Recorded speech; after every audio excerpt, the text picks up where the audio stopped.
2024. Cela fait déjà 8 ans que la publication hebdomadaire de Bleach s'est achevée, avec son tome 74 et presque 3 trop longues années que le chapitre spécial célébrant les 20 ans a été publié, relançant une hype monumentale pour un futur arc en enfer. Car avec ce chapitre, soudainement, tout redevint possible, et chaque pion sur l'immense échiquier de personnages qu'est Bleach pouvait à nouveau évoluer et être déplacé. Espoir de voir les Bankai manquants, évolution finale de certains personnages clés, le devenir de la nouvelle génération et de Kazui et Ichika, ainsi que la place de l'enfer et les conséquences de l'ouverture imminente de ces portes, fermées possiblement depuis l'éternité. Sur cette chaîne, on a déjà évoqué de nombreuses pistes et théories, allant de certains indices parsemés par Tite Kubo tout au long de l'œuvre et laissant deviner qu'il ne sera pas dans l'improvisation, en passant par les connexions avec la dimension infernale que pourraient avoir des personnages clés comme Kisuke Urahara, ou Urahara pour les japonisants, et tous les mystères qui gravitent autour de lui, Ichigo Kurosaki et le foreshadowing de 2008, ou encore Zaraki Kenpachi et l'origine étrange de sa puissance incommensurable dès l'enfance combinée à l'apparence démoniaque de son Bankai.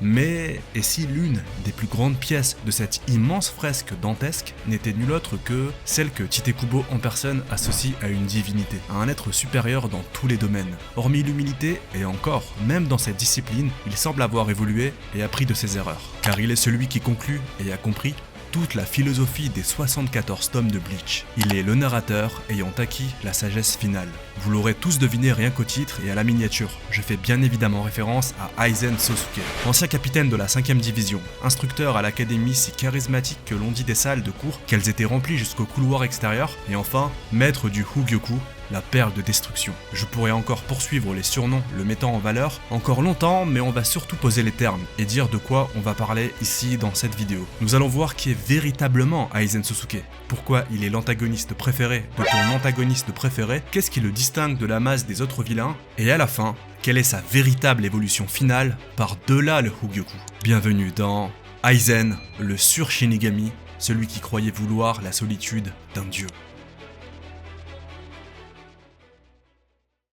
Avant de vous plonger sous le joug de mon Kyoka Sugetsu, laissez-moi moins d'une minute pour vous parler du partenariat de cette vidéo. Les fidèles de la chaîne me voient venir car c'est ma meilleure sponsor et je le crois, celle que vous appréciez le plus. 2024 est une nouvelle aventure pleine de promesses et Oli sera là pour vous accompagner en force en conservant ce qui fait de leur boisson le combo gagnant. Commandé chez Oli, c'est consommer de la boisson sans sucre et sans taurine avec des arômes et des colorants naturels, enrichis en antioxydants et en vitamines pour une hydratation saine. En plus de ça, c'est écologique car un seul pot évite de jeter 50 canettes, et enfin, pour ceux voulant un boost de Reiatsu, l'efficacité est supérieure au café ou aux concurrents. La caféine cristallisée de la gamme Énergie procure un effet plus long terme. En résumé, boire de la boisson Oli, c'est se faire plaisir sur le goût tout en restant éthique. Petit conseil, car les températures correctes vont revenir dans les semaines à venir, avec des glaçons dans le shaker, c'est largement meilleur. Si tu veux découvrir pour la première fois, je te conseille les très bons packs découvertes, et si t'es un habitué et que t'as kiffé tes précédentes expériences, moi je dis qu'il est temps de passer au pot, car c'est encore plus économique et généreux. Pour en profiter, te faire plaisir et me soutenir en même temps, utilise le code FAREM5 afin d'obtenir 5 € de réduction sur ta première commande. Et avec le code FAREM, tout court, c'est 10% sur l'intégralité du site, donc t'as plus aucune excuse. Vous trouverez le lien en description et en commentaire épinglé. Merci de m'avoir écouté jusqu'ici, et je tiens également à remercier Oli pour leur confiance et ses partenariats au cours des derniers mois. C'est essentiel pour que je puisse continuer ces vidéos. On peut commencer. ようやく宝玉の意志が私の心を理解し始めたようだ。宝玉の真の能力とは、自らの周囲にあるものの心を取り込み具現化する能力だ。そういう意味では望む方向へ導く力とは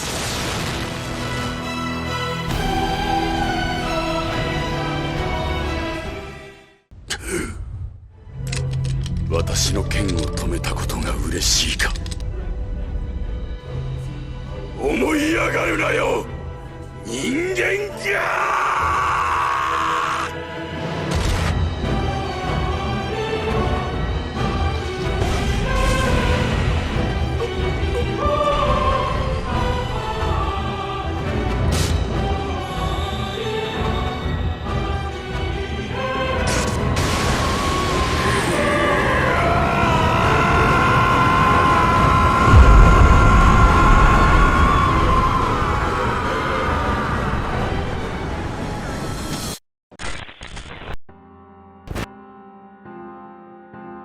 Ce qui distingue avant tout et en premier lieu Aizen de l'écrasante majorité des antagonistes et même des personnages importants de manga que vous connaissez, c'est qu'on ne sait rien de son passé lointain, ni des éléments ayant pu provoquer sa vision du monde et nourrir ses ambitions illimitées. Pourtant, c'est un trope classique. À chaque fois, à un certain point du scénario, le mangaka se sent obligé de nous balancer un flashback expliquant des particules du scénario et du passé de son perso clé, afin que l'on recolle des morceaux nous-mêmes avec le présent et que l'on comprenne ses agissements, malgré qu'ils soient mauvais. La seule chose à se mettre sous la dent à ce sujet nous vient d'Ichigo. Alors qu'Aizen est scellé depuis quelques minutes, Ichigo et Kisuke entament une conversation à son sujet. Le regard plein de mélancolie, Ichigo s'interroge sur les véritables motivations d'Aizen, car en entrechoquant leurs zanpakuto, il a pu ressentir ce que l'ancien capitaine de la 5ème division avait au plus profond de son cœur. Et si au final, malgré ses apparences trahissant une confiance infinie et une arrogance rarement atteinte, son souhait le plus enfoui et inavoué était de n'être qu'un parmi la multitude,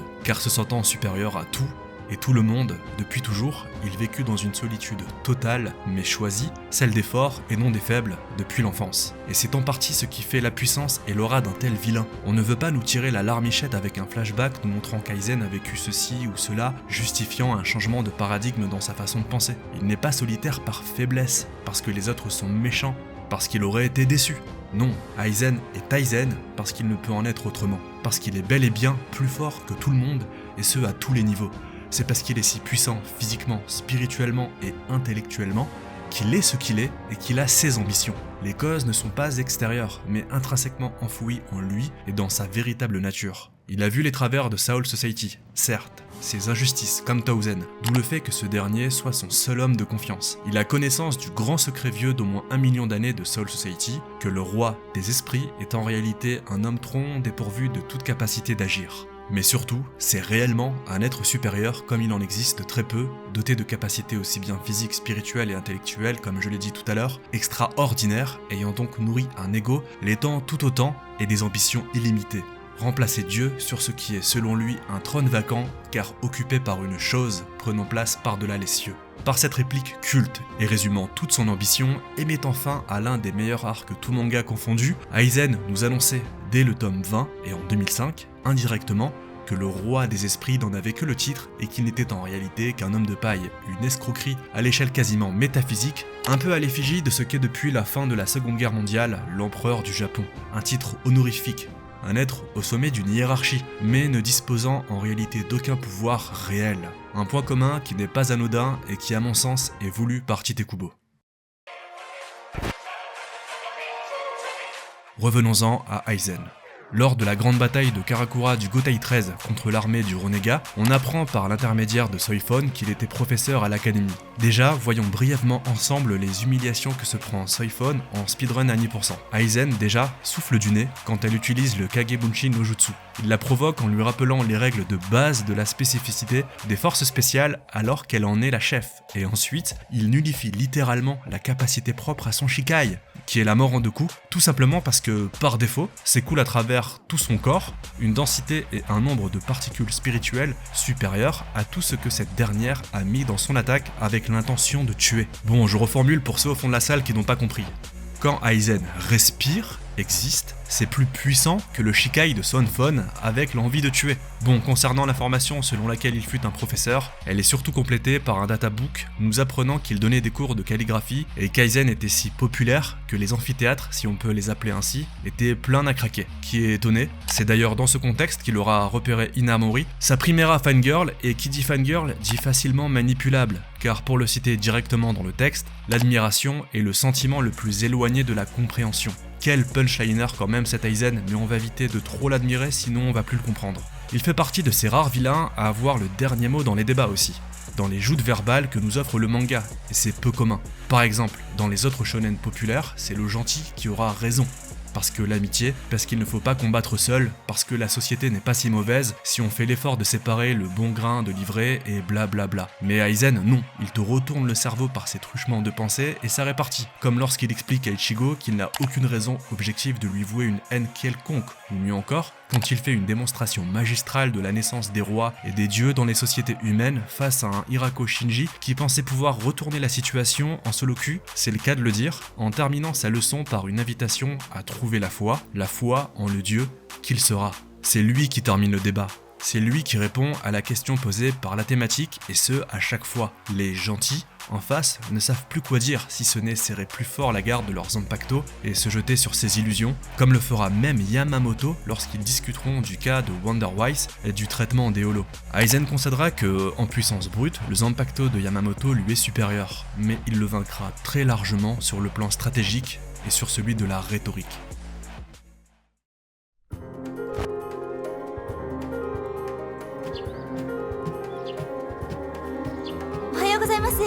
Ohayo. Ohayo gozaimasu. Ohayo. Ohayo gozaimasu, Fukutaichou. Ohayo.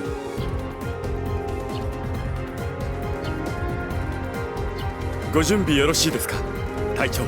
Revenons plusieurs décennies en arrière. Le mini-arc Turn Back the Pendulum ne nous apprend pas grand chose sur Aizen, du moins il ne transforme pas la vision que l'on peut en avoir. Au contraire, il confirme ce que l'on avait deviné ou ce qui avait été sous-entendu par de nombreux personnages tels que les Vaisar ou Urahara. En effet, le mini-arc qu'on va appeler TBTP par simplicité nous dévoile la première trahison d'Aizen, mais il sert surtout à introduire les Vaisar et leurs enjeux dans la guerre. Enfin, on découvre comment il a recruté Gin, Tauzen étant déjà à l'époque sous ses ordres et s'avérant même une pièce clé de ses machinations grâce aux capacités extraordinaires de son Zanpakuto, manipulant lui aussi les sens. On sait quel genre de boug est Aizen à ce stade, et malgré tout, il réussit à nous manipuler et nous mindfuck. Ça lui ajoute encore plus d'épaisseur, on le voit en vice-capitaine, faussement innocent, mais continuant de manigancer en douce en réalité. Ce flashback n'est toujours pas celui d'un antagoniste classique, d'ailleurs il n'en est pas du tout le centre. Cela n'explique pas pourquoi Aizen est comme ça, mais au contraire qu'il l'était déjà et comment il a bouleversé la vie de dizaines de personnes, y compris Urahara, Yoruichi et Tessai, rien que ça. TBTP met la lumière également sur les Vaisar, et tout particulièrement Shinji Hirako, car il n'était rien d'autre que le capitaine de Sosuke. Ce mini-arc nous offre aussi du lore de manière plus générale, et c'est très intéressant, notamment pour tout ce qui concerne l'Onitsukido, le passé de Kisuke et Mayuri, et l'existence de la division 0, qui fera d'ailleurs tout particulièrement réagir notre cher Aizen. Au-delà de ça, dans ce flashback, il nous a montré qu'il faisait déjà des expériences sur le Hugyoku il y a plus d'un siècle, et qu'il était prêt à ne reculer devant rien. Traitons également de l'autre mini-arc, se déroulant plusieurs décennies après et mettant une fois de plus l'influence qu'a eu Aizen sur toute l'intrigue et le destin de nos personnages principaux, le mini-arc que l'on appelle Everything But the Rain. C'est tout simplement Aizen Sosuke qui a permis la naissance d'Ichigo par l'intermédiaire de l'envoi de son expérience White, puis de sa curiosité scientifique. Si Ishin est bien le papa d'Ichigo au sens biologique, Kisuke son mentor, et Yuabak son tonton, ou son giga arrière-grand-papy, on peut dire qu'Aizen serait son parrain. Allons plus loin encore, on peut sans hésiter le comparer à une sorte de Shakespeare, car c'est lui qui a permis l'histoire d'amour normalement impossible entre deux individus que tout opposait, Ishin et Masaki. Il l'a indirectement écrite de sa main, il est le deuxième auteur d'Ichigo après Titekubo. Bon ok, Kisuke a contribué aussi, et en fait c'est comme toujours, les deux s'influencent réciproquement et influencent le monde qui les entoure, que ce soit par l'intermédiaire du Hugyoku ou d'Ichigo. On va enfin parler de celui que j'aime appeler le grand Aizen, celui qui domine, toise, manipule, tranche et oxy tous ses adversaires avec une facilité déconcertante, mettant enfin en exécution un plan s'étalant sur plus d'un siècle. Le Shinigami supérieur. Aizen fut pendant longtemps la figure de l'antagoniste invincible, qu'on ne pouvait imaginer perdre tant il semblait parfait et intouchable, puissance largement supérieure à celle d'un capitaine. On parle de plus du double, alors qu'on parle pourtant des personnages les plus puissants du manga. Il a arrêté le Bankai du héros à main nue, il a arrêté la musique de la victoire,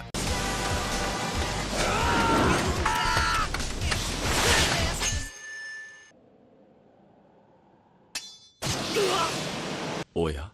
il a soumis un monde entier, celui des Holos, et tous ses habitants les plus puissants, les Arrancars. Il possède l'artefact le plus dangereux, le Hugyoku, et il est extrêmement intelligent, car capable de manipuler des dizaines d'individus facilement sur plusieurs décennies. Sans oublier un de ses atouts majeurs, son Zanpakuto, et l'hypnose absolue qui en découle.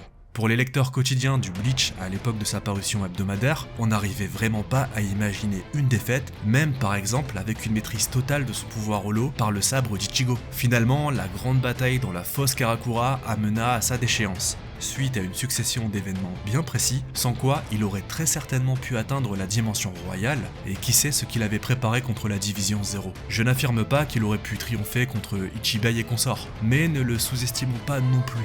Il connaît leur existence, je pense, et il a pu voir à quoi ressemble le Ryo. Il sait la réalité de ce monde, donc il a forcément eu accès à des informations sur les membres de la garde royale qui sont, en toute logique, moins secrets que le roi des esprits. Aizen avait forcément prévu quelque chose, et sa fusion avec le Hugyoku, surtout si ses évolutions avaient continué, lui aurait permis de contrer certaines de leurs capacités à n'en pas douter. Rappelez-vous qu'il a survécu à une mort certaine, celle infligée par Gin. Car beaucoup ont tendance à l'oublier, mais Gin, en Bankai, a tué un Aizen s'approchant déjà largement de la transcendance. C'est par la volonté du Hugyoku qu'il a pu revenir, miraculeusement, et devenir un être encore plus puissant. C'est un vacillement de volonté à cause d'un Ichigo devenu incompréhensible à ses yeux qui l'a déchu de son trône intérieur. Il finira même par fusionner avec son Zanpakuto malgré le retour en arrière de son apparence physique. Comme cela a été confirmé, Aizen redevient un simple Shinigami, mais demeure un être supérieur et exceptionnel dans la mesure où il a fusionné avec les capacités de son Zanpakuto, pouvant utiliser son Shikai comme il l'entend et à n'importe quel moment. Le Hugyoku étant toujours en lui, cela semble lui conférer une sorte d'immortalité et de régénération plus rapide que celle d'un Arrancar.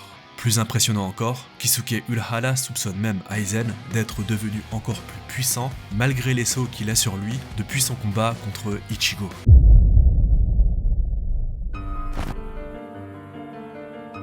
Quand on y réfléchit, dans Bleach, il n'y a pas que par l'entraînement physique que l'on peut gagner en puissance. La méditation via le Zanpakuto par exemple permet de devenir meilleur, comme on l'a vu à plusieurs reprises, et disons Kaizen, enfermé dans le Muken, a eu tout le loisir de s'y exercer, d'analyser les raisons de sa défaite et de mieux se comprendre lui-même, comprenant ainsi un individu comme Ichigo et d'une certaine façon, le monde et la légitimité de l'existence du concept même de la mort, donnant un sens à la vie et créant une marche que les humains appellent courage. Malheureusement pour lui, c'est le péché le plus dangereux parmi les 7 capitaux, l'orgueil, qui le menace à perte. Et c'est un Aizen fou de rage et quasiment hystérique qui se fera vaincre par les efforts cumulés et finaux de Ichigo et Kisuke, ce dernier ayant placé des sauts pouvant enfin s'activer après que le Hugyoku l'ait abandonné, pour une raison qui reste à interpréter. Selon Kisuke, c'est parce que Sosuke a atteint sa limite. Le Hugyoku ne le reconnaît donc plus comme un maître et ne lui octroie plus les moyens nécessaires pour évoluer. Pour Ichigo, qui peut ressentir les émotions de son adversaire en croisant avec lui le fer, c'est à cause d'une trop grande solitude et la volonté finale de n'être qu'un simple Shinigami parmi les hommes.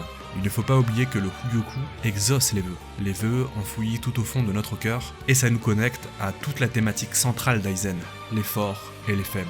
Ceux qui ont besoin de se regrouper et ayant besoin d'un meneur, et ceux qui dirigent ces groupes. Ceux qui cherchent des vérités confortables, et ceux qui imposent la leur, ou ont le courage de regarder la seule réalité, faisant fi de l'inconfort qu'elle pourrait causer. Que le Shikai d'Aizen soit la manipulation des 5 sens est pure logique quand on y réfléchit. Il voit le monde tel qu'il devrait être, et non pas tel qu'il est. Donc il voit par-delà ce qui est en apparence, et veut imposer sa vérité au monde entier, étant sûr qu'il n'y a personne au-dessus de lui. Aizen n'était peut-être pas fait pour régner sur l'humanité finalement. Ichigo lui a peut-être fait comprendre ça. Ce genre de règne suprême, c'était un rôle davantage taillé pour un être comme Yhwach, prédestiné même à un tel but final par sa nature unique et son fonctionnement même. Non, Aizen est plus complexe que ça, et c'est clairement une volonté de Kubo de le rendre insaisissable. Il n'est pas simple à comprendre, à résumer.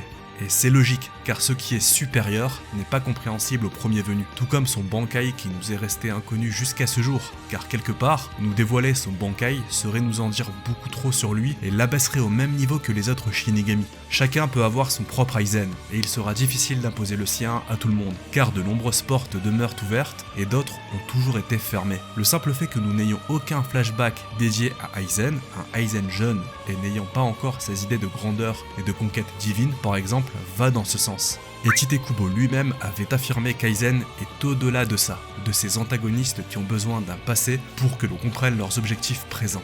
Non, Aizen et ses intentions s'expliquent et se comprennent immédiatement par la démonstration de sa propre puissance, par la planification de ses actes et le sens qu'il leur donne. Aizen s'explique non pas par le passé comme beaucoup, mais par le présent, je le redis, car dans Bleach, il est celui qui incarne la manipulation du présent par son pouvoir d'hypnose absolue, là où Tsukishima s'inscrit dans le passé de ses victimes et Yhwach la maîtrise du futur. Cependant, Aizen et Yhwach, les 2 antagonistes principaux de l'œuvre, avaient compris quelque chose et l'ont appliqué chacun à leur façon. Vers le divin, on y va seul, pas à 20. アイゼンは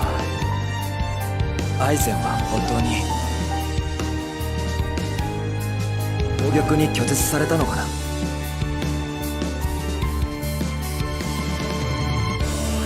あいつの刀には孤独しかなかった。